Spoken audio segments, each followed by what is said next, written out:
కాలం ఎప్పుడూ ఒకేలా ఉండదు. కొందరికది పూలబాట, మరికొందరికి అది ముళ్ళకంచె. ఆ ముళ్ళకంచెలో చిక్కుకొని ప్రతి క్షణం నెత్తురోడుతున్న కుటుంబం రమేష్‌ది. ఒకప్పుడు గౌరవప్రదమైన జీవితం గడిపిన ఆ మధ్యతరగతి కుటుంబం ఇప్పుడు అప్పుల ఊబిలో కూరుకుపోయి ఊపిరాడక విలవిల్లాడుతుంది. రెండు కుటుంబాల మధ్య రగిలిన పాత వైరం, ఆస్తి తగాదాలు, ఒక పాత గాయం. ఇవన్నీ కలిసి రమేష్ జీవితాన్ని ఛిద్రం చేశాయి. కానీ ఆ గతం తాలూకు నీడలు తన ముద్దుల కూతురు మేఘన జీవితాన్ని కూడా కబళించడానికి వస్తున్నాయని ఆ తండ్రికి ఆ క్షణంలో తెలియదు. ఉదయం 6 గంటలు.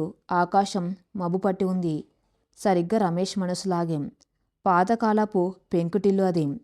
వర్షం వస్తే ఎక్కడ కురుస్తుందోనని భయపడే పరిస్థితి. హాల్లోని పాత సోఫాలో కూర్చుని ఉన్నాడు రమేష్.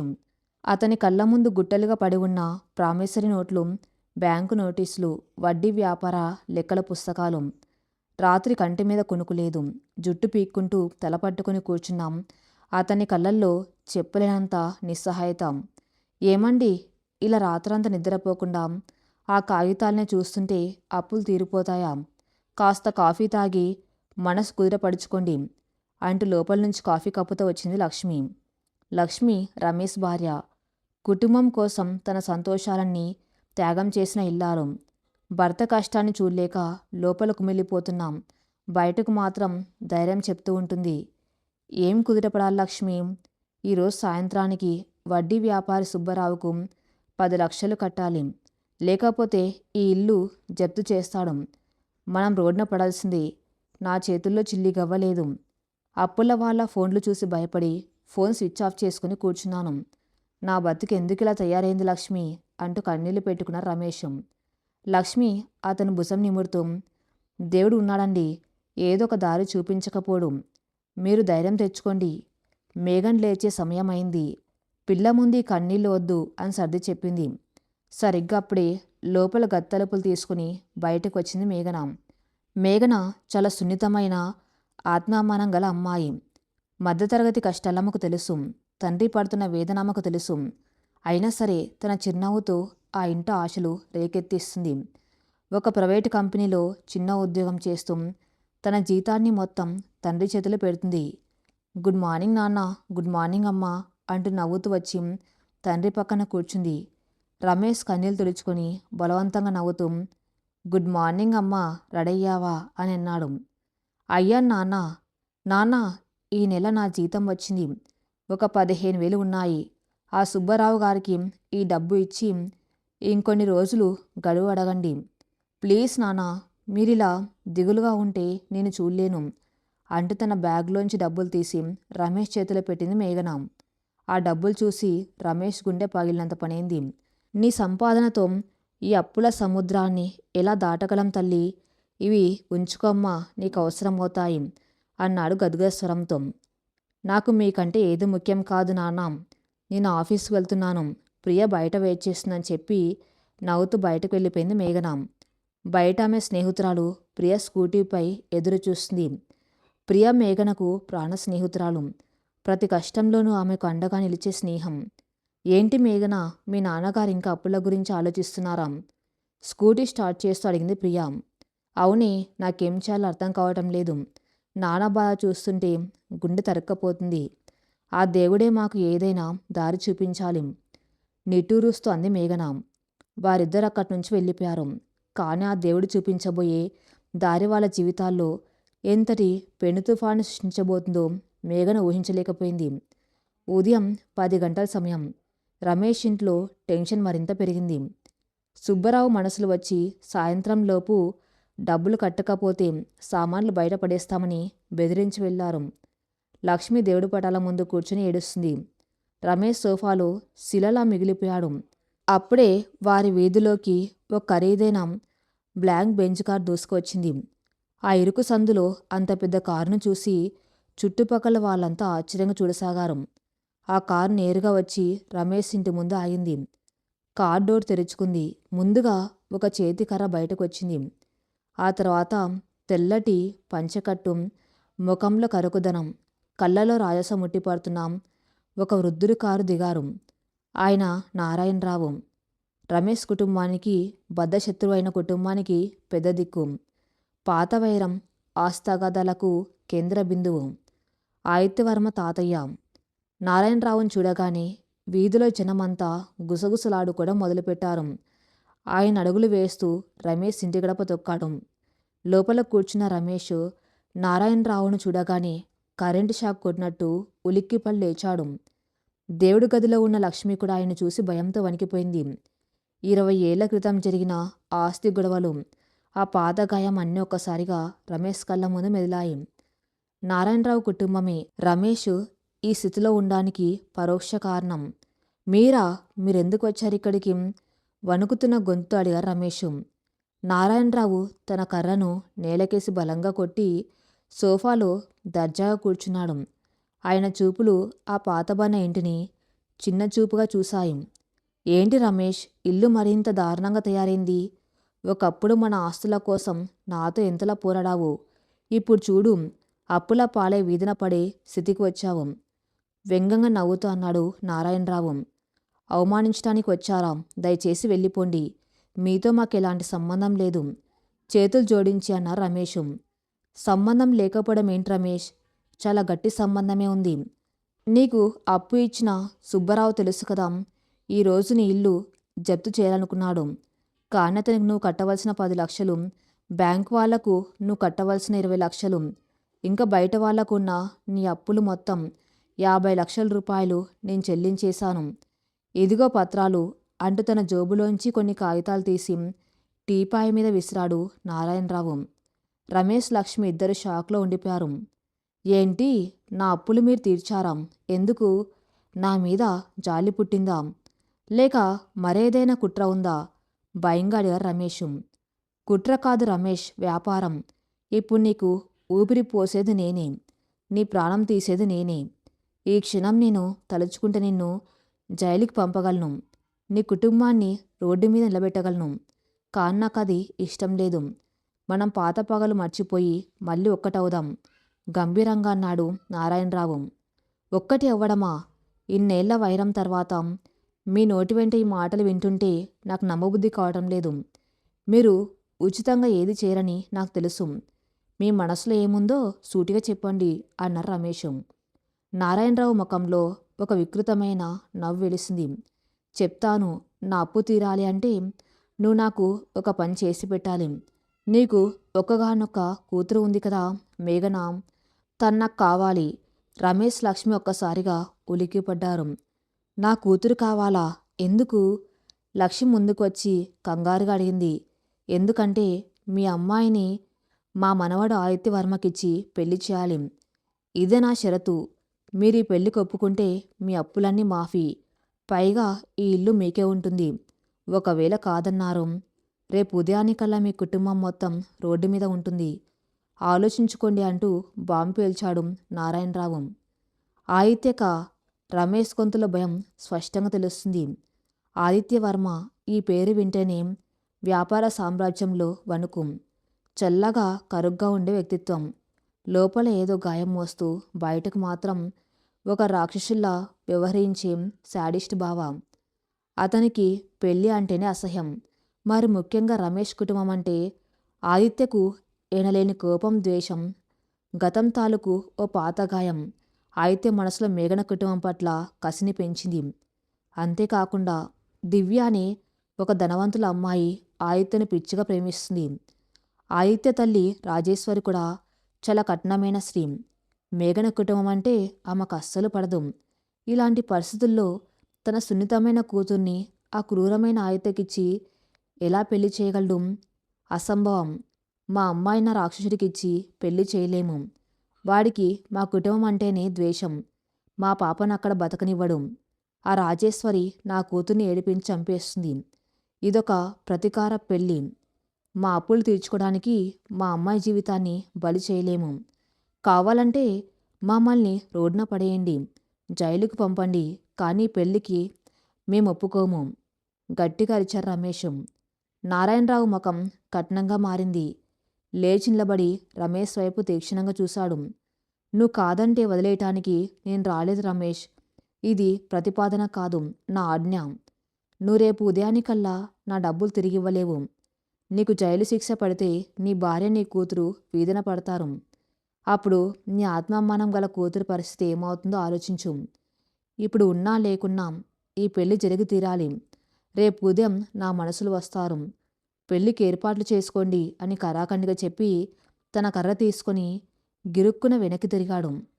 సరిగ్గా అప్పుడే ఆఫీస్ నుంచి ఏదో ఫైల్ మర్చిపోయి వెనక్కి వచ్చిన మేఘన గడపలో నిలబడి ఉంది. చేతిలో ఉన్న ఫైల్ కింద పడిపోయింది. ఆమె కళ్ళల్లో భయం, ఆశ్చర్యం, గుండె పగిలే బాధ. తన తండ్రి అప్పుల కోసం తన జీవితాన్ని బేరం పెడుతున్నారని ఆమెకప్పుడే అర్థమైంది. నారాయణరావు ఆమెను ఓరకంట చూసి వ్యంగ్యంగా నవ్వి అక్కడి నుంచి వెళ్ళిపోయాడు. మేఘన కన్నీళ్లతో తండ్రి వైపు చూసింది. రమేష్ నేలపై కూలబడిపోయాడు. గడపలో నిలబడి అంతా విన్న మేఘన చేతిలో ఉన్న ఫైల్ డబ్మని నేల మీద పడింది. ఆ శబ్దానికి రమేష్, లక్ష్మి ఇద్దరూ ఉలిక్కిపడి వెనక్కి తిరిగారు. మేఘన కళ్ళల్లో నీళ్లు సుళ్ళు తిరుగుతున్నాయి. ఆమె చూపుల్లో ప్రశ్నలు, ఆవేదన. తన తండ్రిపై నమ్మకం సన్నగిల్లుతున్న ఛాయలు స్పష్టంగా కనిపిస్తున్నాయి. సరిగ్గా అప్పుడే బయట కార్ స్టార్ట్ చేసిన శబ్దం వినిపించింది. నారాయణరావు ఓ గర్వపు నవ్వు నవ్వి అక్కడి నుంచి వెళ్ళిపోయాడు. తన విసిరిన వలలో ఈ కుటుంబం చిక్కుకుందని ఆయనకు బాగా తెలుసు. నాన్న, ఏంటిదంతా? వణుకుతున్న గొంతుతో అడిగింది మేఘన. ఆ మడుగులు తడబడుతున్నాయి. మేఘన్ నేల మీద కూలబడి 2 చేతులతో ముఖం కప్పుకొని వెక్కి వెక్కి ఏడటం మొదలుపెట్టాడు. లక్ష్మి పరిగెత్తుకుంటూ వెళ్ళి కూతుర్ని అక్కన చేర్చుకుంది. ఏడుస్తావేంటమ్మా? నాన్ని అడుగు. ఆ ముసలాయన అడిగిన దానికి నాన్న ఏమన్నాడు? నాన్న అప్పుల కోసం నన్ను ఆ రాక్షసుడికిచ్చి పెళ్లి చేస్తారా? నేనొక మనిషిని కాదా? నన్ను ఓ వస్తువులా, అప్పు తీర్చే కాగితంలా ఎలా మార్చేస్తున్నారు? మేఘన గొంతులో బాధ కట్టలు తెంచుకుంది. రమేష్ కన్నీళ్లతో పైకి చూశాడు. నన్ను క్షమించు తల్లి, నా చేతుల్లో ఏమీ లేదు. ఇన్ని రోజులు నా అప్పుల గురించి నీకు దాచాను. కానీ ఇప్పుడు అవి నా పీకల దాకా వచ్చాయి. ఆయన అడిగినట్టుగా నీ పెళ్లి ఆయత్తత చేయకపోతే ఈ సాయంత్రానికి మన ఇల్లు జప్తు అవుతుంది. నేను జైలుకు వెళ్ళవలసి వస్తుంది. పరువు పోయి మనం బతకలేమమ్మా. అయితే పరువు కోసం నన్ను బలి చేస్తారా నాన్న? ఆ అయితే ఎలాంటి వాడో మీకు తెలియదా? వాళ్ళ కుటుంబానికి మనమంటే ఎంత ద్వేషమో మీకు తెలియదా? వాళ్ళ ఇంటికి కోడలుగా కాదు, బానిసగా వెళ్ళాలి నేను. నాకు ఈ పెళ్ళి ఇష్టం లేదు. నేను రోజుకు 18 గంటలు కష్టపడతాను. మీరు కూడా పనిచేయండి. మన ఇల్లు పోయినా పర్లేదు, ఎక్కడో ఒక చిన్న గుడిసె వేసుకుని బతుకుదాం. కాని నన్ను ఆ నరకంలోకి పంపకన్నా నాన్న, ప్లీజ్ అంటూ తండ్రి కాళ్ళ దగ్గర కూర్చుని బతిమలాడింది మేఘన. రమేష్ గుండె ముక్కలైంది. తన అప్పుల వల్ల కూతురి జీవితం ఇలా నాశనం అవుతూ ఉండడం చూసి అతనిలో ఒక తీవ్రమైన ఆవేదన రగిలింది. నీకు ఇష్టం లేని పెళ్ళి నేను చెయ్యను తల్లి. నా చావుతోనైనా ఈ అప్పుల బాధలన్నీ తీరిపోతాయి అంటే ఇంట్లో ఉన్న పురుగుల మందు డబ్బా వైపు పరిగెత్తారు రమేష్. లక్ష్మి, మేఘన ఇద్దరూ భయంతో అరుస్తూ పరిగెత్తి అతన్ని ఆపారు. ఏమండి, ఏం చేస్తున్నారు? మీరు పోతే మేమెలా బతకాలి? ఏడుస్తూ అరిచింది లక్ష్మి. నాన్న, వద్దు నాన్న, మీరు లేకపోతే నేను బతకలేను. దయచేసి ఇలా చేయకండి అంటూ తండ్రిని గట్టిగా వాటేసుకుని కన్నీరు మున్నీరుగా విలపించింది మేఘన. ఆ క్షణంలో మేఘనకు అర్థమైంది తనకు వేరే దారి లేదని. తన తండ్రి ప్రాణాలు దక్కాలంటే, తన తల్లి రోడ్డున పడకూడదంటే తను ఆ నరకంలో అడుగుపెట్టక తప్పదని. త్యాగం చేయటంలో భారతీయ ఆడపిల్లకు ఉన్న స్థైర్యం బహుశా ప్రపంచంలో ఎవరికీ ఉండదు. తన కలలు, తన భవిష్యత్తు, తన ఆశలు అన్నీ ఆ క్షణంలో ఆ కన్నీటి దారాల్లో కొట్టుకుపోయాయి. సరే నాన్న, మీరు ఏడిస్తే నేను తట్టుకోలేను. మీకోసం, అమ్మ కోసం నేను ఏమైనా చేస్తాను. నేను ఆయుధను పెళ్లి చేసుకోవడానికి సిద్ధమే. కాని దయచేసి చనిపోతాను అనే మాట మళ్ళీ అనకండి అంటూ తన కన్నీళ్లు తుడుచుకుంది మేఘన. ఆమె మాటలు విన్న రమేష్ తన కూతురి ముఖం పట్టుకుని చిన్నపిల్లాలే ఏడ్చేశాడు. నా అసమర్థత వల్లే నీకు ఈ శిక్ష తల్లి అంటూ కుమిలిపోయాడు. కానీ మేఘన మనసులో మాత్రం భయం పేరుకుపోయింది. ఆదిత్యవర్మ చల్లని చూపులు, రాతి గుండె ఉన్న ఆ వ్యాపారవేత్త తన్ను ఎలా హింసించబోతున్నాడో ఊహించుకుంటేనే ఆమెకు చలిజ్వరం వచ్చినంత పనైంది. నగర నడిబొడ్డున ఉన్న ఆకాశహర్మం Varma group of industries head quarters అది. 30 అంతస్తుల ఆ భవనంలో పై అంతస్తులో ఉన్న ఒక విశాలమైన క్యాబిన్లో కూర్చుని ఉన్నాడు ఆదిత్యవర్మ. 6 అడుగుల ఎత్తు, సిక్స్ ప్యాక్ దేహం, ఖరీదైన ఆర్మానీ సూట్, చేతికి రోలెక్స్ వాచ్, కళ్ళల్లో ఒక నిశ్శబ్దమైన అగ్నిపర్వతం. అతన్ని చూస్తే ఎవరికైనా భయంతో పాటు ఒక రకమైన ఆకర్షణ కలగటం ఖాయం. కానీ అతని పెదవులపై ఎప్పుడు నవ్వుండదు. అతని నిఘంటువులో దయ, జాలి అనే పదాలకు చోటు లేదు. క్యాబిన్లో అతనికి ఎదురుగా ఒక వయసు మళ్ళిన వ్యాపారవేత్త చేతులు కట్టుకుని వణుకుతూ నిలబడి ఉన్నాడు. సార్, దయచేసి మా కంపెనీని నాశనం చేయకండి. నేను చేసిన తప్పుకు క్షమాపణ అడుగుతున్నాను. నా ప్రాజెక్ట్ నాకు వదిలేయండి అంటూ ప్రాధేయపడుతున్నాడు అతను. ఆదిత్య తన రివాల్వింగ్ చైర్లోంచి లేచి నెమ్మదిగా నడుచుకుంటూ అతని దగ్గరకు వచ్చాడు. అతని చూపులు ఒక వేటగాడి చూపుల్లా ఉన్నాయి. మిస్టర్ కిషోర్, వ్యాపారంలో తప్పు చేస్తే దిద్దుకునే అవకాశం ఉంటుంది. కానీ మోసం చేస్తే దక్కేది మరణశాసనమే. నా ప్రాజెక్ట్ డీటెయిల్స్ నా కాంపిటీటర్కి అమ్మావు కదా. నా దగ్గర మోసం చేసిన వాళ్ళకి నేనిచ్చేది ఒక్కటే, నరకం. నీ కంపెనీ నా చేతుల్లోకి వచ్చింది. ఇక గెట్ అవుట్, కరుగ్గా ఏమాత్రం చలనం లేకుండా చెప్పాడు ఆదిత్య. కిషోర్ ఏడుస్తూ అక్కడి నుంచి వెళ్ళిపోయాడు. ఆదిత్య తన టేబుల్పై ఉన్న ఒక పాత ఫోటో ఫ్రేమ్ని చేతిలోకి తీసుకున్నాడు. అందులో తన తండ్రి ఫోటో ఉంది. ఆ ఫోటో చూస్తున్నప్పుడు ఆదిత్య కళ్ళల్లో కరుకుదనం పోయి ఒక చిన్నపాటి ఆర్తి, అంతులేని కోపం కనపడ్డాయి. తన తండ్రిని మోసం చేసిన పాత స్నేహితుడు రమేష్ గుర్తుకు వచ్చాడు. నీ పతనం మొదలైంది రమేష్. నిన్ను, నీ కుటుంబాన్ని నాశనం చేసే రోజు దగ్గరలోనే ఉంది. తనలో తనే గుసగుసలాడుకున్నాడు ఆదిత్య. అప్పుడే అతని ఫోన్ మోగింది. తాతయ్య నారాయణరావు దగ్గర నుంచి కాల్. ఆదిత్య వెంటనే ఇంటికి రా, నీతో ముఖ్యమైన విషయం మాట్లాడాలి అన్నాడు తాతయ్య. వస్తున్నాను తాతయ్య అని ఫోన్ పెట్టి క్యాబిన్ బయటకు నడిచాడు ఆదిత్య. హైదరాబాద్ శివార్లలో ఉన్న వర్మ ప్యాలెస్ ఆ భవంతి పేరు. రాజకోటను తలపించేలా ఉంటుంది ఆ ఇల్లు. హాల్లో ఉన్న పెద్ద ఉయ్యాల్లో దర్జాగా కూర్చుని ఉన్నాడు నారాయణరావు. ఆయనకెదురుగా సోఫాలో కూర్చుని ఉంది రాజేశ్వరి, ఆదిత్య తల్లి. తెల్లటి చీర, నుదుటిన చిన్న బొట్టు, ముఖంలో కఠినత్వం, గతం తాలూకు విషాదం ఆమె రూపంలో కనిపిస్తాయి.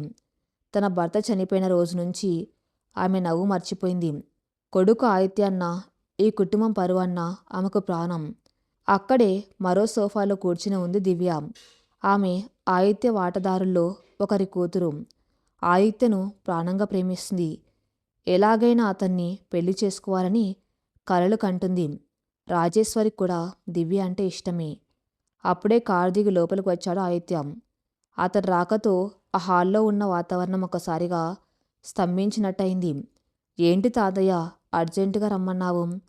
కోటు బటన్స్ తీసుకుంటూ సోఫాలో కూర్చున్నాడు ఆదిత్య. నారాయణరావు నెమ్మదిగా గొంతు సవరించుకొని, ఆదిత్య, నీకు పెళ్లి నిశ్చయించాను. వారం రోజుల్లో నీ పెళ్లి ఏర్పాట్లు చేయమని చెప్పాను అని అన్నాడు. దివ్య ముఖం ఆనందంతో వెలిగిపోయింది. రాజేశ్వరి కూడా నవ్వింది. చాలా సంతోషం మామయ్య గారు. ఏంటి దివ్య, చూసావా తాతయ్య గారు నీకంత మంచి బహుమతి ఇచ్చారు అంది రాజేశ్వరి. దివ్యతో కాదు, కరాఖండిగా అన్నాడు నారాయణరావు. హాల్లో ఒక్కసారిగా నిశ్శబ్దం అలుముకుంది. దివ్య ముఖం మాడిపోయింది. ఆదిత్య కన్నుబొమ్మలు ముడిపడ్డాయి. ఏంటి తాతయ్య నువ్వు మాట్లాడేది? నాకు పెళ్లి మీద ఆసక్తి లేదని నీకు ముందే చెప్పాను కదా. అయినా ఎవరా అమ్మాయి? నా ప్రమేయం లేకుండా ఎలా నిర్ణయిస్తావు? కోపంగా అడిగాడు ఆదిత్య. నారాయణరావు ఉయ్యాల మీద నుంచి లేచి నిలబడ్డాడు. ఆ అమ్మాయి పేరు మేఘన, రమేష్ కూతురు. ఈ మాట వినగానే ఆదిత్య చేతిలో ఉన్న వాటర్ గ్లాస్ టప్మని పగిలిపోయింది. గాజు పెంకులు గుచ్చుకుని అతని చేతిలోంచి రక్తం కారుతున్నాం. అతనికి నొప్పి తెలియటం లేదు. అతని కళ్ళు ఎర్రబడ్డాయి. అగ్నిపర్వతం బద్దలైనట్టుగా ఊపిరి తీసుకున్నాడు. ఎవరి పేరు చెప్పావు తాతయ్య? రమేష్ కూతురా? ఆ మోసగాడి కూతురా? నా తండ్రి చావుకు కారణమైన ఆ ద్రోహి కూతురా? వాళ్ళ ఇంటి పేరు వింటేనే నా రక్తం మరుగుతుంది. అలాంటిది వాడి కూతుర్ని ఇంటి కోడలుగా తీసుకురావాలని ఎలా అనుకున్నావు తాతయ్య? గర్జించాడు ఆదిత్య. రాజేశ్వరి కూడా భయంతో ఉలిక్కి పల్లేచింది. మామయ్య గారు, మీరేం మాట్లాడుతున్నారో మీకు అర్థమవుతుందా? నా పసుపు కుంకుమలు దూరం చేసి నా భర్త ప్రాణాలు తీసిన పాపాత్ముడి కూతుర్ని నేను నా కోడలుగా ఎలా స్వీకరిస్తాను? నా ప్రాణం పోయినా ఆ పిల్ల ఇంటి గడప తొక్కడానికి వీల్లేదు అంటే కన్నీళ్లతో అరిచింది. నారాయణరావు చాలా ప్రశాంతంగా రాజేశ్వరి వైపు చూస్తూ, శాంతించు రాజేశ్వరి, నేను ఈ నిర్ణయం తీసుకున్నది ఆ కుటుంబం మీద ప్రేమతో కాదు, మన ప్రతీకారం కోసం. రమేష్ చేసిన అప్పులకి వారు రోడ్న పడే పరిస్థితి వచ్చింది. ఆ అప్పులన్నీ నేను కట్టాను. వాడి గర్వాన్ని అణిచివేయడానికి వాడి కూతుర్ని అప్పు కింద కొనుక్కొచ్చాను. వాడి ప్రాణమైన మేఘన ఈ ఇంట్లో బానిస కన్నా హీనంగా బతకాలి. ప్రతి క్షణం కన్నీళ్లు పెట్టుకోవాలి. అది చూసి ఆ రమేష్ గుండె పగిలి చావాలి. అదే నా ప్లాన్. కోడలుగా కాదు రాజేశ్వరి, మన కాలి కింద చెప్పులా ఆ అమ్మాయి ఇంట్లో ఉండాలి, కఠినంగా అన్నాడు నారాయణరావు. ఆ మాటలు విన్న ఆయత్త కళ్ళలోని కోపం నెమ్మదిగా ఒక వికృతమైన నవ్వుగా మారింది. తన తండ్రి చావుకు ప్రతీకారం తీర్చుకునే అవకాశం తన ఇంటి గడప తొక్కుతూ వస్తుందన్న దానికి అర్థమైంది. ఇది పెళ్లి కా తాతయ్య, వాళ్ళ పాల్ట మరణశాసనం. నా పగ తీర్చుకోవడానికి ఇంతకంటే మంచి అవకాశం దొరకదు. రమేష్ తన ప్రాణంగా చూసుకునే మేఘన్ను ఈ ఆదిత్యవర్మ నరకంలోకి లాగుతున్నాడు. ఒప్పుకున్నాను తాతయ్య, ఈ పెళ్లికి నేను సిద్ధం. ఆదిత్య గొంతులో ఉన్న క్రూరత్వాన్ని చూసి అక్కడున్న దివ్య కూడా భయంతో వణికిపోయింది. రాజేశ్వర్ మనసులో కూడా ఒక విధమైన శాడిస్టిక్ ఆనందం మొలకెత్తింది. తన భర్తను మింగేసిన ఆ కుటుంబం మీద పగ తీర్చుకోవడానికి మేఘన ఒక పావు అని ఆమెకు అర్థమైంది. ఆదిత్య తన గదిలోకి వెళ్ళి బాల్కనీ నిలబడి వర్షం పడుతున్న ఆకాశం వైపు చూస్తున్నాడు. అతని చేతికి రక్తం అంటుకుని ఉంది. ఆ వర్షం, ఆ చల్లదనం అతని 15 ఏళ్ల వెనక్కి ఆ భయంకరమైన రాత్రికి తీసుకువెళ్ళాయి. 15 ఏళ్ల క్రితం. అప్పుడు ఆదిత్య వయసు 12 ఏళ్ళు, మేఘనకు 8 ఏళ్ళు. నారాయణరావు కొడుకు ఆదిత్య తండ్రి అయిన ప్రకాష్ వర్మ మరియు రమేష్ ఇద్దరు ప్రాణ స్నేహితులు. ఇద్దరు కలిసి వ్యాపారం చేసేవారు. రమేష్కు ప్రకాష్ వర్మ అంటే దేవుడితో సమానం. మేఘన ఆదిత్యలు కలిసి ఆడుకునేవారు. ఆదిత్యను మేఘన ముద్దుగా బావాని పిలిచేది. 2 కుటుంబాలు చాలా సంతోషంగా ఉండేవి. అయితే వ్యాపారంలో ఎదురైన ఒక పెద్ద కుట్రలో రమేష్ చిక్కుకున్నాడు. కొన్ని నకిలీ పత్రాల మీద రమేష్ సంతకం చేశాడు. ఆ విషయం బయటపడితే రమేష్ జైలుకు వెళ్ళడం ఖాయం. రమేష్ తప్పు చేయలేదని ప్రకాష్ వర్మ గుడ్డిగా నమ్మాడు. కానీ పోలీసులు రంగంలోకి దిగేసరికి రమేష్ భయపడిపోయాడు. తన కుటుంబాన్ని కాపాడుకోవడం కోసం, తన స్వార్థం కోసం మొత్తం తప్పు ప్రకాష్ వర్మదే అని, ఆ నకిలీ సంతకాలు ఆయనవే అని పోలీసుల ముందు అబద్ధపు సాక్ష్యం చెప్పాడు. ఆ రోజు రాత్రి వర్షం దంచుకొడుతుంది. వర్మ ఇంట్లోకి పోలీసులు ప్రవేశించారు. ప్రకాష్ వర్మను అరెస్ట్ చేయడానికి వచ్చారు. అప్పుడే అక్కడికి రమేష్ తన కుటుంబంతో వచ్చాడు. రమేష్, పోలీసులకు చెప్పు, నేను ఎలాంటి తప్పు చేయలేదని.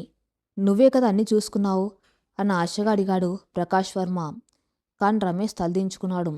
నన్ను క్షమించండి వర్మగారు, నా సంతకాలను పూజరి చేసి మీరే స్కామ్ చేశారని నేను పోలీసులకి చెప్పక తప్పలేదు. నన్ను వదిలేయండి అంటూ కన్నీళ్లతో వెనక్కి తగ్గాడు రమేష్. తన ప్రాణ స్నేహితుడు, తన దేవుళ్ళ నమ్మిన వ్యక్తి తన్ను వెన్నుపోటు పొడిచాడని తెలుసుకున్న ప్రకాష్ వర్మ ఆ అవమానాన్ని తట్టుకోలేకపోయాడు. అక్కడికక్కడే గుండెపోటుతో కుప్పగొలిపాడు. చిన్నారి ఆదిత్య పరిగెత్తుకుంటూ వెళ్ళి తండ్రిని పట్టుకున్నాడు. నాన్నా, ఏమైంది నాన్న, లే నాన్న అని ఏడ్చాడు. రాజేశ్వరి గుండెలు బాదుకుంటూ కింద పడిపోయింది. ఆదిత్య ఏడుస్తూ రమేష్ కాళ్ళు పట్టుకున్నాడు. అంకుల్ ప్లీజ్, మా నాన్న తప్పు చేయలేదని పోలీసులకు చెప్పండి, మా నాన్ను కాపాడండి అని బతిమలాడాడు. కానీ రమేష్ కళ్ళల్లో కన్నీళ్లు పెట్టుకుంటూ ఏం మాట్లాడకుండా అక్కడి నుంచి వెళ్ళిపోయాడు. చిన్నారి మేఘన తన తండ్రి చేయి పట్టుకుని భయంగా ఆదిత్య వైపు చూస్తూ వెళ్ళిపోయింది. ఆ రాత్రి తన తండ్రి ప్రాణాలు తన కళ్ళ ముందు గాల్లో కలిసిపోవటం చూశాడు ఆదిత్య. అప్పుడే అతనిలోని బాల్యం చచ్చిపోయింది. తన తల్లి మెల్లోని మంగళసూత్రం తెగిపోవటం, ఆమె ఏడుపు ఆదిత్య మనసులో ఒక భయంకరమైన పగను నాటాయి. తన తండ్రి చితికి నిప్పు ఎడుతున్నప్పుడు 12 ఏళ్ల ఆదిత్య అగ్నిసాక్షిగా ఒక ప్రమాణం చేశాడు. నా తండ్రి చావుకు కారణమైన ఆ రమేష్ కుటుంబాన్ని నాశనం చేస్తాను, వాళ్ళు ప్రతి క్షణం నరకం అనుభవించేలా చేస్తాను అని. బాల్కన్లో వర్షపు చినుకులు ఆదిత్య ముఖం మీద పడుతున్నాయి. ఫ్లాష్ బ్యాక్లోంచి బయటకు వచ్చిన ఆదిత్య ముఖంలో ఓ క్రూరమైన నవ్వు వెలిసింది. చిన్నప్పుడు నా చేయి పట్టుకుని నా వెంట తిరుగుతూ బావా బావా అని పిలిచావు కదా మేఘనాం. నీ తండ్రి చేసిన మోసానికి, నా తండ్రి చావుకు నువ్వు మూల్యం చెల్లించకపోతున్నావు. ఆ నాన్న తల్లి కన్నీరు మున్నీరుగా ఏడ్చింది. రేపటి నుంచి ఇంట్లో నీ కన్నీళ్లతో సముద్రం ఏర్పడాలి. నీ సున్నితమైన మనసును ముక్కలు ముక్కలు చేసి నువ్వు ప్రాణాలతో ఉండగానే నరకమెలా ఉంటుందో చూపిస్తాను. Welcome to hell my dear wife. చేతుకున్న రక్తాన్ని అద్దానికి రాస్తూ కొనియాడు ఆదిత్య. మరోవైపు మేఘన ఇంట్లో పెళ్లికి ఏర్పాట్లు జరుగుతున్నాయి. అది పెళ్లి పందిర్లా లేదు. అది ఒక బలిపీఠంలా ఉంది. మేఘన్ తన గదిలో అద్దం ముందు కూర్చుని ఉంది. ఆమె స్నేహితురాలు ప్రియ వచ్చి మేఘన చేతులు పట్టుకుంది. ఏంటే ఇదంతా? ఎందుకు ఆ రాక్షసుని పెళ్లి చేసుకుంటున్నావు? నిన్ను బతకనివ్వడు మేఘనా. ఇంట్లోంచి పారిపోదాం రా, నేను నీకు సాయం చేస్తాను కన్నీళ్లతో బతిమలాడింది ప్రియ. మేఘన ఒక శూన్యమైన నవ్వు నవ్వింది. పారిపోయి ఎక్కడికి వెళ్ళాలి ప్రియా? నాన్న అప్పులు నన్ను వదులుతాయా? నా ప్రాణం పోయినా పర్లేదు, నా కుటుంబం బాగుండాలి. ఈ పెళ్ళి ఒక ప్రతీకారమని నాకు తెలుసు. ఆదిత్య నన్ను దహించేయడానికి సిద్ధంగా ఉన్నాడని నాకు తెలుసు. నేను సిద్ధంగానే ఉన్నాను. నా కర్మాన్ని నేను అనుభవించక తప్పదు అంటూ తన కన్నీళ్లను తుడుచుకుంది మేఘన. కాలం కన్నీళ్ల మధ్య పరుగులు తీస్తుంది. ఒకవైపు పెళ్లి సందడి, మరోవైపు చావు భయం. ఈ రెండు వేరువేరు ప్రపంచాలు ఒకే ముడితో ఏకం కాబోతున్నాయి. అప్పుల ఊబిలో కూరుకుపోయిన రమేష్ కుటుంబం పగతో రగిలిపోతున్న నారాయణరావు చేతిలో కీలుబొమ్మలా మారిపోయింది. ఇష్టం లేకపోయినా ప్రాణానికి ప్రాణమైన కూతుర్ని ఆ రాక్షస సామ్రాజ్యంలోకి పంపడానికి రమేష్ సిద్ధపడ్డాడు. తన తండ్రి పరువు, ప్రాణాలు నిలబెట్టడం కోసం మేఘన్ తన కళ్ళన్నింటినీ కన్నీరుతో కడిగేసుకుని బలిపీఠం ఎక్కడానికి ముస్తాబవుతుంది. హైదరాబాద్లోని వర్మ ప్యాలెస్ విద్యుత్ దీపాలతో దేదీప్యమానంగా వెలిగిపోతుంది. ఊరంతా ఆశ్చర్యపోయేలా పెళ్లి పనులు జరుగుతున్నాయి. నారాయణరావు కుర్చీలో దర్జాగా కూర్చొని పనివాళ్ళను ఆజ్ఞాపిస్తున్నాడు. ఆదిత్య పెళ్లి ఖర్చుల కోసం కోట్లు మంచినీళ్ళలా ఖర్చు పెడుతున్నాడు. కానీ ఆ ఇంట్లో ఎక్కడా పెళ్లి కల లేదు. ఎవరి ముఖంలోనూ సంతోషం లేదు. అదొక పెళ్లి పందిర్లా కాకుండా ఒక యుద్ధానికి సిద్ధపడుతున్న కోటలా ఉంది. మరోవైపు రమేష్ ఇల్లు. ఆ పెంకుటింట్ల వాతావరణం శ్మశాన వైరాగ్యాన్ని తలపిస్తుంది. ఎవరి నోట మాట లేదు. లక్ష్మి కళ్ళల్లో నీరింకిపోయింది. రమేష్ ఎవరికి ముఖం చూపించలేక తన గదిలో తలుపులు వేసుకుని కుమిలి కుమిలి ఏడుస్తున్నాడు. సరిగ్గా అప్పుడే రమేష్ ఇంటి ముందు 2 ఖరీదైన కార్లు వచ్చి ఆగాయి. అందులోంచి నారాయణరావు మనుషులు దిగారు. వాళ్ళ వెంటే ఆదిత్య తల్లి రాజేశ్వరి, ఆమె వెనుక ఆదిత్యను ప్రేమించిన దివ్య దిగారు. కళ్ళల్లో కసి, నడకలో అహంకారం, ముఖంలో క్రూరత్వం స్పష్టంగా కనిపిస్తున్నాయి. రాజేశ్వర్ రూపంలో. తన కొడుకు పెళ్లికి చీరాం నగలు పెట్టడానికి రాలేదేమో, మేఘన ఆత్మాభిమానాన్ని మంట కలపడానికి వచ్చింది. రాజేశ్వర్ లోపలికి అడుగుపెట్టగానే ఆమె చూపులు ఆ ఇరుగ్గదిని, అక్కడ ఉన్న పాత సామాన్లను ఏవగింపుగా చూశాయి. ఏంటి రమేష్, కనీసం ఇంట్లో కుర్చీలు కూడా లేవని కూర్చోడానికి? అంతా అడుక్కు తినే బ్రతుకులేనా అంటూ మాటల ఈటలు విరిసింది రాజేశ్వరి. రమేష్ గదిలోంచి బయటకు వచ్చి తలదించుకొని చేతులు కట్టుకుని నిలబడ్డాడు. లక్ష్మి భయంగా వెనక్కి తగ్గింది. రండి రాజేశ్వరి గారు అంటూ వణుకుతున్న గొంతుతో పలకరించారు రమేష్. ఆపు రమేష్, నీ నటనలు, నీ దొంగ ఏడుపులు నా దగ్గర వద్దు. మా మామయ్య గారు దయతలిచి నీ అప్పులు తీర్చి నీ పరువు కాపాడారు. దానికి ప్రతిఫలంగా నీ కూతుర్ని మా ఇంటి కోడలుగా కాదు కాదు పని మనిషిగా పంపుతున్నాను. పెళ్ళి అనగానే ఏవో కలలు కనకండి. ఇదిగో ఈ రాత్రికి మీ అమ్మాయికి పెళ్లి కూతుర్ని చేయడానికి చీర, నగలు అంటూ తన చేతిలో ఉన్న ఓ కవర్ని రమేష్ ముఖం మీదకు విసిరి కొట్టింది రాజేశ్వరి. కవర్ కింద పడింది. అందులోంచి ఒక మామూలు నూలు చీర, కొన్ని ప్లాస్టిక్ గాజులు బయటపడ్డాయి. రమేష్ గుండె పగిలినంత పనైంది. రాజేశ్వరి గారు, ఇదేంటి? పెళ్లి కూతురికి పట్టుచీరక తేవాలి, ఈ నూలు చీర ఏంటి? కన్నీళ్లతో అడిగాడు. దివ్య ముందుకొచ్చి పగలబడి నవ్వింది. ఓహో, మీ అమ్మాయికి పట్టుచీరలు కూడా కావాలా అంకుల్? మా ఇంట్లో పనిచేసేం వాచ్మెన్ భార్య కూడా దీనికంటే మంచి చీర కడుతుంది. మీ అమ్మాయికి ఆ ఇంట్లో ఉండేది అదే స్థానం, దానికి ఆ చీరే ఎక్కువ. పట్టుచీర కడ్డానికి అది కోడలు కాదు, ఆయిత తాతయ్య కొనుకొచ్చిన ఒక బానిసం. ఆ మాటలకు లక్ష్మి బోర్న విలపించింది. రమేష్ ముందుకు వెళ్ళి రాజేశ్వరి కాళ్ళ మీద పడబోయాడు. దయచేసి మా పాపని ఏమనకండి. కావాలంటే నన్ను చెప్పుతో కొట్టండి, కానీ నా కూతుర్ని అలా అవమానించకండి అని వేడుకున్నాడు. సరిగ్గా అప్పుడే గదిలోంచి బయటకు వచ్చింది మేఘన. నాన్న ఆగండి గట్టిగా అరిచింది. మేఘన కళ్ళల్లో కన్నీళ్లు ఉన్నా వాటిని దాచుకుని ధైర్యంగా ముందుకు నడిచింది. తన తండ్రిని పైకి లేపి తన వెనక నిలబెట్టుకుంది. నాన్న, మీరు నా కోసం ఎవరి కాళ్ళు పట్టుకోవాల్సిన అవసరం లేదు. నాన్న చేసిన అప్పు తీర్చడానికి మీ ఇంటికి వస్తున్నాను. అప్పు తీర్చడానికి వచ్చే వాళ్ళకి పట్టుచీరలు అవసరం లేదు. మీరు తెచ్చిన ఈ చీరే కట్టుకుంటాను.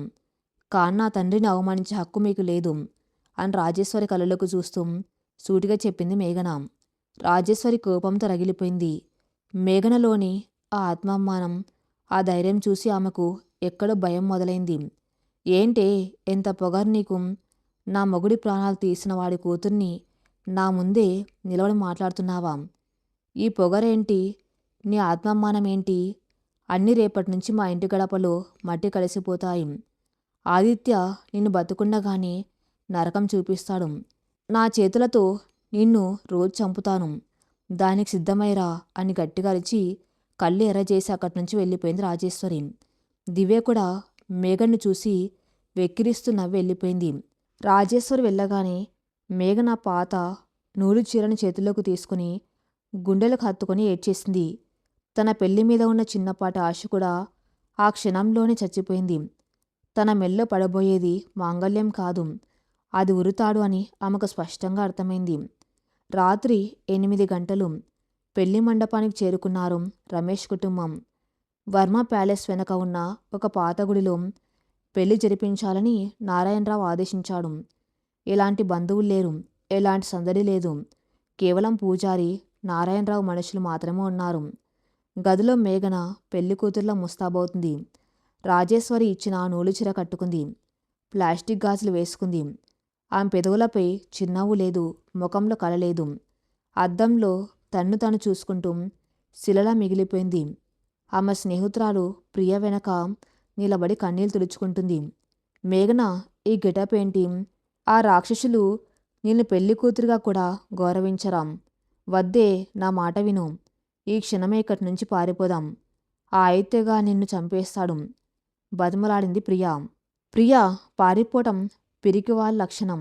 నాన్నకి మాట ఇచ్చాను. నా చావు ఆ ఇంట్లోనే అయినా సరే వెళ్ళక తప్పదు. నువ్వు వెళ్ళు ప్రియా, నా గురించి బాధపడకు అంటూ ప్రియను బయటకు పంపించేసింది మేఘన. గదిలో ఒంటరిగా మిగిలింది మేఘన. అద్దం ముందు నిలబడి తన కన్నీళ్లను తుడుచుకుంది. నేను ఏడవకూడదు, వాళ్ళ ముందు నేను తలదించకూడదు. ఎంత కష్టం వచ్చినా ఎదుర్కోవాలి అని తనలో తను ధైర్యం చెప్పుకుంటూ ఉండగా హఠాత్తుగా గత్తలుపు బడాలమని తెరుచుకుంది. లోపలికి అడుగుపెట్టాడు ఆదిత్యవర్మ. ఆదిత్య రాకతో గదిలో ఉన్న వాతావరణం ఒకసారిగా చల్లబడింది. తెలుపు రంగు షెర్వాణిలో ఉన్నాడు ఆదిత్య. అతని కళ్ళలో దయలేదు, ముఖంలో ఒక రాక్షసత్వం తాండవిస్తుంది. లోపలికి వచ్చి గడియ పెట్టాడు. మేఘన భయంతో వణికిపోతూ 4 అడుగులు వెనక్కి వేసింది. ఆదిత్య నిదానంగా నడుచుకుంటూ ఆమె దగ్గరకు వచ్చాడు. అతని ప్రతి అడుగు మేఘన గుండెల్లో శుద్ధితో కొట్టినట్టుగా ప్రధ్వనిస్తుంది. భయపడుతున్నావా? చల్లటి గొంతుతో అడిగాడు ఆదిత్య. మేఘన మాట్లాడలేదు. కళ్ళు కిందకు దించుకొని వణుకుతూ నిలబడింది. ఆదిత్య ముందుకు వచ్చి తన చేతి వేళ్లతో మేఘన గడ్డం పట్టుకొని బలంగా పైకెత్తాడు. ఆమె కళ్ళల్లోకి నేరుగా చూశాడు. ఆ చూపుల్లో కసి, ద్వేషం అగ్నిపర్వతంలా రగులుతున్నాయి. ఇదిగో మేఘన, ఒక విషయం బాగా గుర్తుపెట్టుకో. ఇది నీ కలల పెళ్లి కాదు. ఇది ప్రేమ పెళ్లి కాదు, ప్రతీకార పెళ్లి. అతని గొంతు కరుగ్గా, సూటిగా ఆమె గుండెల్లోకి దిగింది. మేఘన కళ్ళల్లోంచి నీళ్లు జలాజల రాలుతున్నాయి. ఆదిత్య పట్టుకున్న చోట ఆమెకు నొప్పిగా ఉన్నాం. పెదవి కొరుక్కొని భరిస్తుంది. చిన్నప్పుడు నా చేయి పట్టుకొని తిరిగావు కదా అని నేను నీకు ఎప్పటికా పాత బావలా ఉంటానని ఊహించుకోకు. ఆ బావ 15 ఏళ్ల క్రితమే నా తండ్రి చితిమంటల్లో కాలి బూడిదైపోయాడు. ఇప్పుడు నీ ముందున్నది ఆదిత్యవర్మ, రాక్షసుడి ప్రతిరూపం. మేఘన ధైర్యం తెచ్చుకొని వణుకుతున్న గొంతుతో, నేను మీకు ఏ ద్రోహం చేయలేదు. మా నాన్న తప్పు చేసి ఉంటే దానికి నన్నెందుకు శిక్షిస్తున్నారు అని అడిగింది. ఆదిత్య వికృతంగా నవ్వాడు. ఆ నవ్వులో ఏమాత్రం సంతోషం లేదు. కేవలం క్రూరత్వం మాత్రమే ఉంది. నువ్వు ద్రోహం చేయలేదా? నీ తండ్రి చేసిన మోసానికి నా తండ్రి ప్రాణాలు పోయిన రోజు నువ్వు కూడా అక్కడే ఉన్నావు. నా కళ్ళ ముందు నువ్వు నీ తండ్రి చేయి పట్టుకుని వెళ్ళిపోయావు. అప్పుడే రాసి పెట్టుకున్నాను, నీ తండ్రికి ప్రాణమైన నిన్ను నా గుప్పెట్లోకి తెచ్చుకొని ప్రాణాలతో ఉండగానే నరకం చూపించాలని. నువ్వేడ్చే ప్రతి కన్నీటి బొట్టు నీ తండ్రి గుండెను కోసేయాలి. ఆ బాధతో వాడు చావాలి. అది నా పగ. ఆదిత్య కళ్ళు కోపంతో ఎర్రబడ్డాయి. మేఘన అతన్ని చూసి నిశ్చేష్టురాలైంది. అతనిలో పేరుకుపోయిన పగ ఎంత భయంకరమైందో ఆమెకు అర్థమైంది. నా అప్పు తీర్చడానికి నన్ను ఇంటికి తీసుకొచ్చారు. నేను మీకు బానిసగా ఉంటాను. మీ ఇంట్లో పని మనిషిగా పడి ఉంటాను. కానీ దయచేసి నా తల్లిదండ్రులను మాత్రం ఏమనకండి. వాళ్ళకి ఎలాంటి హాని తలపెట్టకండి. చేతులు జోడించి ప్రాధేయపడింది మేఘన. ఆదిత్య మేఘన భుజాలు పట్టుకుని బలంగా గోడకేసి నొక్కాడు. నువ్వు షరతులు విధించే స్థితిలో లేవు మేఘన. నీ తల్లిదండ్రులు బతకాలంటే నువ్వు నా చెప్పు కింద బతకాలి. ఈ పెళ్లి తర్వాత నువ్వు నా భార్యవి కాదు, కేవలం ఒక ఖైదీవి. నీ ఆత్మాభిమానం, నీ సున్నితత్వం అన్నీ నా కాళ్ళ కింద నలిపేస్తాను. వెల్కమ్ టు హెల్ అని హెచ్చరించింది. ఆమెను వదిలేసి గిరుక్కున వెనక్కి తిరిగి వెళ్ళిపోయాడు ఆదిత్య. ఆదిత్య వెళ్ళగానే మేఘన గోడ కానుకొని కింద కులబడిపోయింది. చేతులతో ముఖం కప్పుకొని వెక్కి వెక్కి ఏడ్చింది. తన్ను తాను ఎంత ధైర్యవంతురాలుగా అనుకున్నాం. ఆదిత్య కళ్ళు చూశాక ఆమెలో భయం గూడు కట్టుకుంది. తను అడుగు పెట్టబోతున్నది అత్తింటి కాదు, అగ్నిగుండంలోకి అని ఆమెకు స్పష్టమైంది. కొద్దిసేపటికి బయటనుంచి సన్నాయి మేళం మొగటం మొదలైంది. ఆ శబ్దం మేఘన చెవుల్లో పెళ్లి మేళంలా కాకుండా మృత్యుఘోషలా వినిపిస్తుంది. లక్ష్మి వచ్చి మేఘన్ను పట్టుకుని మండపం దగ్గరకు తీసుకెళ్ళింది. గుళ్ళో ఒక మూల ఉన్న చిన్న మండపం మీద ఆదిత్య కూర్చుని ఉన్నాడు. ముఖంలో ఎలాంటి భావం లేదు. పక్కనే కూర్చులో నారాయణరావు, రాజేశ్వరి ఒకరు ముఖాలొకరు చూసుకుంటూ విజయ్ గర్వంతో నవ్వుకుంటున్నారు. రమేష్ ఒక మూల నిలబడి కన్నీరు మున్నీరుగా విలపిస్తున్నాడు. మేఘన్ నెమ్మదిగా వెళ్ళి ఆదిత్య పక్కన కూర్చుంది. పూజారి మంత్రాలు చదువుతున్నప్పుడు ఆ మంత్రాలు మేఘన్కి అర్థం కావటం లేదు. ఆమె మెదడు శూన్యమైపోయింది. ముహూర్తం సమీపిస్తుంది. జీలకర్ర బెల్లం పెట్టండి పూజారి చెప్పాడు. ఆదిత్య మేఘన్ తల మీద జీలకర్ర బెల్లం పెట్టాడు. అతని చేతులు తగలగానే మేఘనకి కరెంటు షాక్ కొట్టినట్టయింది. అతని వేళ్ళు ఎంత చల్లగా ఉన్నాయో అతని మనసు కూడా అంతే చల్లగా ఉందని ఆమెకు అర్థమైంది. మాంగళ్యధారణకు సమయం ఆసన్నమైంది. పూజారి పసుపు తాడును ఆదిత్య చేతికిచ్చాడు. ఆదిత్య ఆ మంగళసూత్రాన్ని చేతిలోకి తీసుకున్నాడు. మేఘన వైపు చూశాడు. మేఘన కళ్ళు మూసుకుంది. కళ్ళల్లోంచి 2 కన్నీటి చుక్కలు జారి బుగ్గల మీద పడ్డాయి. ఆదిత్య ఆ మంగళసూత్రాన్ని మేఘన మెల్లో వేసి 3 ముళ్ళు వేస్తూ గట్టిగా ఒక ముడి లాగాడు. ఆ ముడి లాగిన విధానంలోనే మేఘన ఊపిరి ఆగినంత పనైంది. అది బంధం కాదు, బంధనం. పెళ్లి పూర్తయింది. పెళ్లి తంతు ముగియగానే నారాయణరావు లేచి దర్జాగా నడిచాడు. పదండి, ముహూర్తం మించిపోతుంది. ఈ అప్పుల వాళ్ళ ముఖాలు చూస్తుంటే నాకు చిరాగ్గా ఉంది అంటూ కారు వైపు వెళ్ళాడు. రాజేశ్వరి వెటకారంగా నవ్వి అతని వెంట నడిచింది. మేఘన్ తన తండ్రి రమేష్ దగ్గరకు వెళ్ళింది. రమేష్ కూతుర్ని చూడగానే బోర్న విలపించాడు. తన ప్రాణంగా పెంచుకున్న కూతురు ఈరోజు తన అప్పుల వల్ల ఒక రాక్షసుడి చేతిలో బందీ అయిపోతూ ఉంటే ఆ తండ్రి గుండె ముక్కలైపోయింది. నన్ను క్షమించు తల్లి, నిన్ను ఈ నరకంలోకి పంపుతున్నాం. ఈ దుర్మార్గుణ్ణి క్షమించకు అంటూ మేఘన్ చేతులు పట్టుకుని ఏడ్చాడు రమేష్. మేఘన్ తన కన్నీళ్లను బలవంతంగా ఆపుకుంటూ, నాన్న దయచేసి ఏడవకండి. మీరే నాకు ధైర్యం. మీరు నా కోసం ఏ తప్పు చేయలేదని నాకు తెలుసు. పరిస్థితులు మనల్ని ఇలా చేశాయి. మీరు ధైర్యంగా ఉండండి, అమ్మని జాగ్రత్తగా చూసుకోండి అని తండ్రి కన్నీళ్లు తుడిచింది. అప్పుడే అక్కడికి వచ్చిన ఆదిత్య రమేష్ వైపు అసహ్యంగా చూశాడు. రమేష్ 2 చేతులు జోడించి ఆదిత్య కాళ్ళ మీద పడబోయాడు. బాబు, నా కూతురు చాలా సున్నితమైంది. దానికి ఏ కష్టం తెలియకుండా పెంచాను. నా మీద ఉన్న కోపం ఆ పస్తాని మీద చూపించకు. దాన్ని జాగ్రత్తగా చూసుకో బాబూ అని బతిమలాడాడు. ఆదిత్య కరుగ్గా నవ్వి అడుగు వెనక్కి వేశాడు. నీ కూతుర్ని పూల్లో పెట్టి చూసుకోవడానికి తీసుకెళ్లడం లేదు రమేష్. నా కాళ్ళ కింద అణిచిపెట్టడానికి తీసుకెళ్తున్నాను. నువ్వు చేసిన ద్రోహానికి నీ కూతురు ప్రతిరోజు ప్రతి క్షణం నరకం అనుభవిస్తుంది. ఆ చూసి నువ్వు రక్తం కన్నీరు కార్చాలి.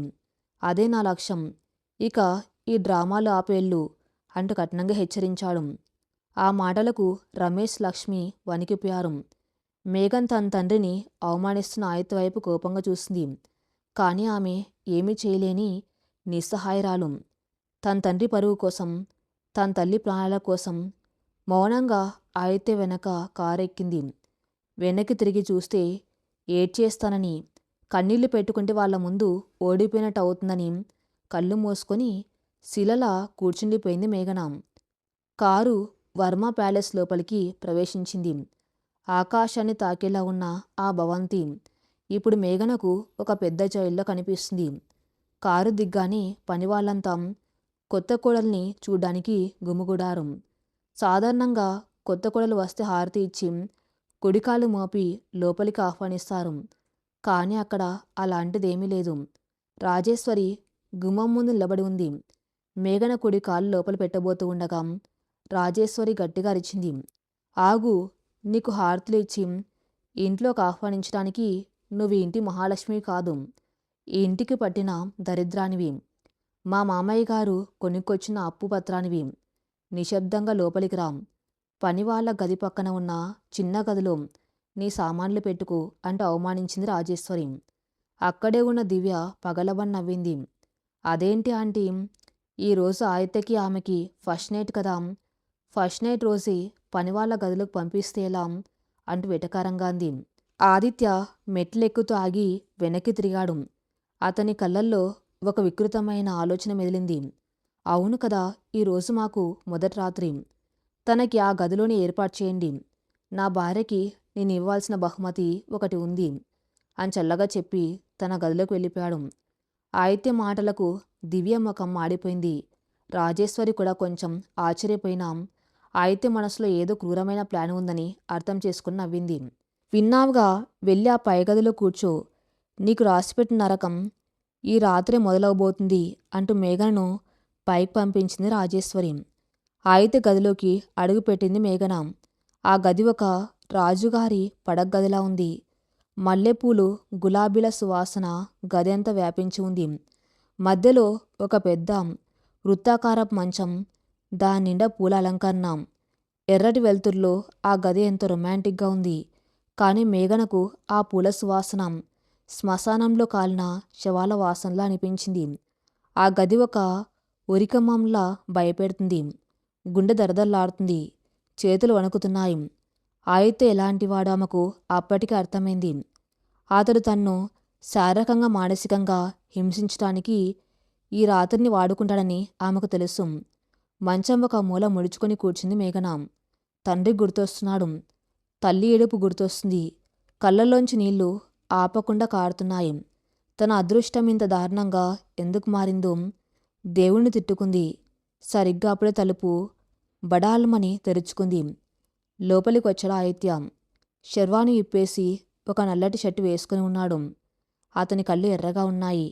బహుశా మందు తాగి ఉన్నాడేమో అనిపించింది మేఘనకు. అతను లోపలికి వచ్చి తలుపు గడియ వేశాడు.